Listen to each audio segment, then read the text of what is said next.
Well, hello guys, welcome back. So I was right. I knew I was right. I had heard stuff about spirit boxes on phones before, and I looked them up. It took one search on YouTube, and the very first video, I just had to scroll down, and the atheists were there for me. Thank you, atheists. When you're trying to communicate with the gods, spirits, whomever you're trying to communicate with, you have to realize that there can always be a mundane explanation for everything. We can't scientifically prove the gods exist. We just can't. So anything that comes out, you should have a heavy dose of skepticism with it. Usually most phone apps are novelty items that are meant to give you an experience. Whether you are reading electricity that is leaking from somewhere, or you are reading radio signals, or what, you probably don't know unless you've found the scientific explanation of that particular app. But I scrolled down because I was like, this is just, if we could really communicate through with the dead through our phones, wouldn't I don't know, wouldn't the Vatican know? And I went down and I'm looking at it, and people are saying, gee, sounds like what the phone is actually doing is reading stray radio signals, stray everything else. Now, it's not me saying that you couldn't use this for communication, but you have to be careful. I have a radio upstairs, older than some of you. And this radio, this station that I have it dialed to, for whatever reason, if I turn lights on, something about the wiring in this house, even though I've been told it's good, you'll get like a little static. If I have the lights on and I'm reading and that radio is on, sometimes when the lights are off too, I will every so often get stations from as far away as Canada. And I will get other stations that are nowhere near it on the radio dial. And I have gotten people's navigation systems as they drive by. I once got something that sounded like two people talking somewhere, which was kind of spooky. How does it do that? It's picking up frequencies. Is something is close enough to the channel frequency that is what it's cutting into it and picking it up. Sometimes it seems like it happens at a meaningful period of time and it feels like communication from the gods. But last night it was just somebody's navigation system saying turn right on Pike Street. And I'm like, how do we get something from Pittsburgh? That's interesting. I don't know. Maybe it was an ad, from another station and it just sounded like a navigation system, but that particular station doesn't have ads. So it was like, well, that didn't help. That wasn't, communication from the gods. And you have to kind of, suss stuff out. It's the same thing about, like you can use Ouija boards, tarot cards, or whatever for communication, but know where they came from. Ouija boards were invented by Carney. Basically, you have to move. I've written articles on these things, and I believe you can use them to communicate with the dead, but I also believe it could be involuntary muscle movement. It can also be that the answers are coming from your subconscious, that you already know the answer, but the board is acting as a medium to let you know it. It could also be coming from the dead, but what do you care as long as the answers work? Same thing with any of these spirit boxes or anything else.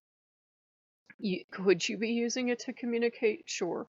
But could you also be getting, electrical reading or radio signals or something else? Absolutely. You have to kind of have some rationality if you're going to do heathenry or paganism or witchcraft seriously. It's really easy. Let me get a little coffee here. It's really easy when you first start out to get sucked into all your toys. Your Ouija board, I remember thinking my Ouija board was the best, most magical portal to the afterlife ever. I remember, and I still have tarot decks that are pretty accurate, but to this day, could it just be me? Could it just be me seeing that, reading what I subconsciously know, and then going and applying it and it works? Could it be communication from the gods? We will never know. It's why it's called faith, not science. You do have to be a little bit rational, guys, and I know sometimes that kind of sucks the magic right out of it for people, but that's not me saying that you can't use things, but you have to be rational about it. You have to be a grown-up adult and go, well, we really don't know if this stuff works or not, and we can believe it works. I can believe I'm in communication with the gods, and I could use need medication too. I've been told that on multiple occasions. So I go, yeah, back here. You have to take it with a grain of salt, guys. There's no way to prove one way or another that the gods are in communication with us, and that's the brass tacks of it. It's why some people don't believe in the runes or tarot or anything else. Some people don't believe communication between gods and humans is possible. So, whatever tool you're using, whether you're using the runes, I use pendulum, I've used Ouija, I've used tarot, still use tarot all the time. I use my Jeriful Sands cards. I used to use other, forms of communication.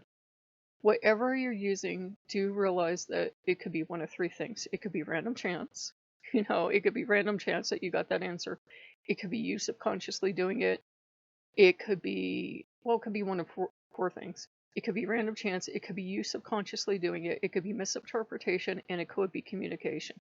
So I know that wasn't really exciting, but if you really want to help other people, be a good heathen or witch or pagan or whatever, you do have to turn them around at times and go, "Hon, you're relying too much on this tool."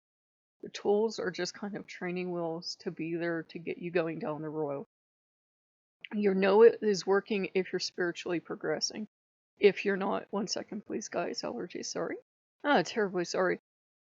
If you're not obsessed with your tool. If you're obsessed with your tool and that's the only one you use, that's the time to put it down and not use it for a while. I went through it for a while with tarot, actually. I went through it with my Ouija board. And then the spirits themselves, I was working with, different spirits at the time, were like, you have to put this down. These are training wheels. You're hearing us anyways. You're clairaudient. You're hearing us anyway. So, you don't even need this. It's just, it's a training wheel. You will get there in time, but it takes a lot of work. And let's say you never get clairaudient or whatever, you never hear things or get other communications. Then you'll learn to read signs or omens or something else. But, always be careful and don't rely on it too much. I've used it before, and it's a good example. William Shatner in The Twilight Zone, sitting there, keep feeding pennies into this fortune machine, and let the fortune machine rule him. And he was living in terror until he finally went, the crap with it. I'm leaving this town. You can't stop me.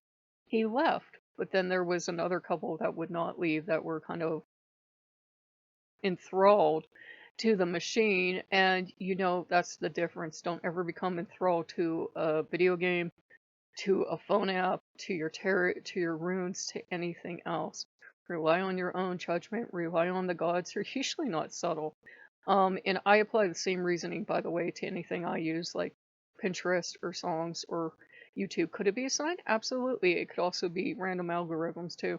So if you like what you see, like, comment, subscribe, and we'll see you later. Bye bye.